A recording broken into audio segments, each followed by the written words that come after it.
बिस्मिल्लाहिर्रहमानिर्रहीम। अस्सलाम ओ अलैकुम। कैसे हैं आप सब लोग? उम्मीद करता हूँ कि आप सब खैरियत से होंगे। आज मैं एक और वीडियो के साथ आपके सामने हाज़िर हुआ हूँ और आज मैं एक और रेसिपी लाया हूँ आपके लिए, जिसमें हम बनाएंगे स्प्रिंग मैक्रोनीज़। उसकी रेसिपी मैं आज आपके साथ शेयर करने वाला हूँ कि हम कैसे बनाएंगे और उसके लिए हमें किन किन इंग्रेडिएंट्स की ज़रूरत है। तो अगर वीडियो को आगे बढ़ाते हैं उससे पहले अगर आपने मेरे चैनल को सब्सक्राइब नहीं किया तो प्लीज़ सब्सक्राइब कर लें और साथ में बेल आइकन लाजमी दबाएं ताकि मेरी हर आने वाली नई वीडियो की नोटिफिकेशन आपको टाइम पर मिल सके। तो चलिए अब वीडियो को आगे बढ़ाते हैं और देखते हैं कि हमें किन किन इंग्रेडिएंट की ज़रूरत है।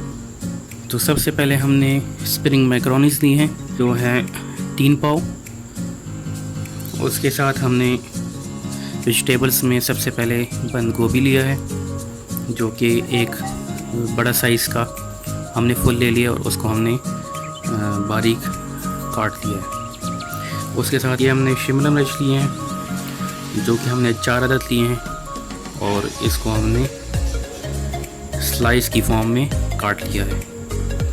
उसके साथ ये हमने गाजर लिए हैं 2 अदद दरमियानी साइज़ की और इसे हमने बारीक लंबी स्लाइस में काट लिया है। उसके साथ हमने सिरका लिया है, ये आप अपनी मर्ज़ी से अपनी ज़रूरत के मुताबिक इस्तेमाल कर सकते हैं।